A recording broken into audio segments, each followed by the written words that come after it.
Welcome back to the daily discussion.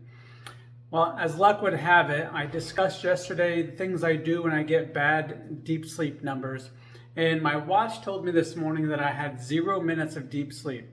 Now, I don't know if I quite buy that. I was a little bit mentally drained. I wasn't quite as on as I wanted to be today, but I wasn't as bad as I should have been if I didn't get any actual deep sleep.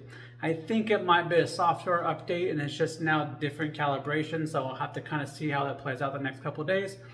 But either way, it made me kind of go deep and start thinking about how I go through those motions and maybe a tool that might help other people when they have that whiny voice that keeps wanting to make them stop.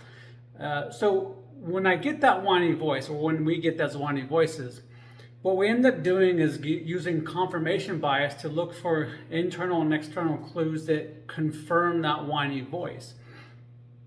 So a method that I'm using now to get out of that is to do the opposite. Basically, I'm getting out of my head and getting into my heart and my gut. So using my intuition and my heart and going, not the heartbeat, but just like, thought and, feeling, and going, okay, if this weren't true, what would I need to see?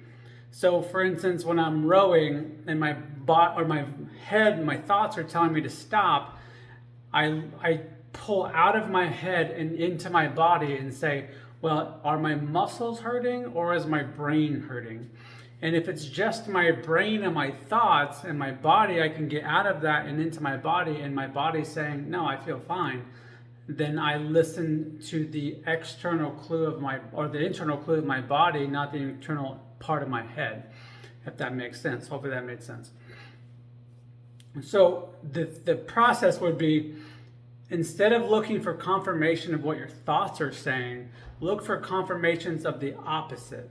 So basically you're being your own devil's advocate and saying, well, this is what my brain wants me to think. So if it were not true, what would that look like and what would that feel like?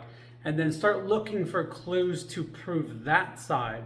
And once you find them, and you almost certainly will find them, then you can start disassociating from those thoughts and going, okay, well, that thought isn't true. It's not accurate. Therefore, I can get past it and through it.